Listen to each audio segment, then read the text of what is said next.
His catches per game are down significantly from last year. Derek Carr is completing only 55% of his throws when targeting Adams. Last year, Aaron Rodgers completed 75%. Meanwhile, in Green Bay, Rodgers this year has only completed 2 passes on throws 25 yards downfield. Adams had caught 2 touchdowns from Carr on those same kinds of throws. So this could be a situation where both sides kind of lose, at least in the short term. Aaron Rodgers clearly misses Davante Adams. Adams, it seems, misses Aaron Rodgers. However, I said this over on Twitter over the weekend. I am so looking forward to spending this week having everyone sitting up here telling me just how good the Packers actually are, despite all visual evidence to the contrary. You watch them play, you just see they're not that good. Their offense isn't explosive and doesn't show any reason to think it's going to be. Their much heralded defense gave up a 2-touchdown lead, to Daniel Jones on one leg and the Giants in London. Marcus, tell me how great the Packers are. I ain't never say it. I ain't never tell you they was great. I don't know who the hell you're talking about because I said the same. Look, I'm in the same boat, okay? First of all, the conversation that we've had about the Green Bay Packers, because everybody keep talking about, oh, it's good and they're going to be fine.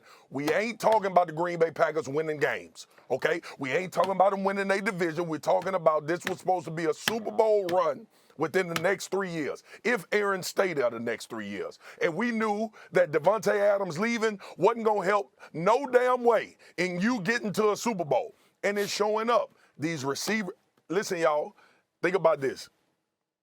Davante Adams is going to Las Vegas. And in this game, you not only, because the real issue is the Green Bay Packers defense. I don't know what the hell they was doing. But ultimately, you get to the end of the game, Aaron Rodgers got the ball in his hands, and the New York Giants go zero blitz because they have no fear of any of them guys you got out there. And that's the difference between having a Davante Adams or, in Patrick Mahomes' case, having a Tyreek Hill late in games. Can they play well? Yes. Aaron Rodgers told us a week ago, this is not going to be something that we can continue to be if we going to win games and be the team that we think we need to be. And that's why I picked the Minnesota Vikings to win the division. And when we look at this team play, it's nothing about this team that really tells you anything in regards to a Super Bowl. That's a fascinating moment. And Domonique, I think it's an opportunity for us to teach a little football to fans who don't understand this stuff. People might say, well, the Giants knocked down 2 passes at the very end there. And what it feels like Marcus is saying is they don't play that style of defense. They don't bring all those people if Davante Adams is on the field. Well, it's Wink Martindale, so, I mean, his answer to every situation is all-out blitz. But he would pay for it because you saw that 4th down with Davante Adams in the Raiders-Chiefs game.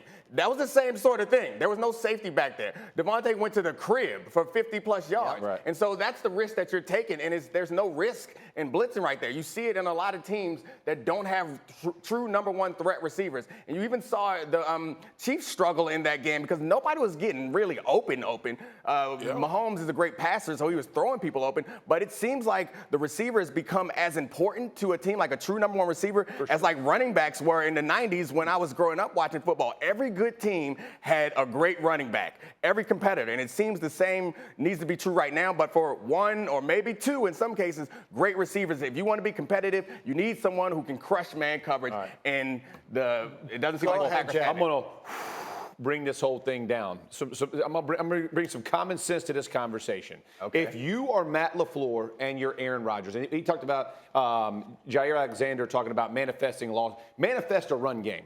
Because you're playing the New York Giants who give up an average of 5 yards a carry in the run game. They're top 8 in pass defense, but instead with a 14-point lead of doing what common sense would tell you to do with 2 dominating running backs and a very good offensive line, and we can, but it's amazing how those teams win, and teams who depend on a quarterback to throw it 50 times don't win, and we show it every freaking week, and then we're going to bash Aaron, we're going to bash, like at some point, can we have common sense and go, hey, you know what? We do have a 14-point lead. We do have a defense who can't stop a nosebleed right now. So why don't we shorten games? Why don't we play intelligent football? Why don't we find ways to stop losing games, because that's what, when you continue to do the same thing and expect it to be different, you're lying to yourself. It is frustrating for me because we all get up here, and I'm not saying Davante Adams isn't a beast. No, I know. I'm not I know you're saying not saying that a number one receiver, like every team who loses a one receiver is losing something. I would push back by saying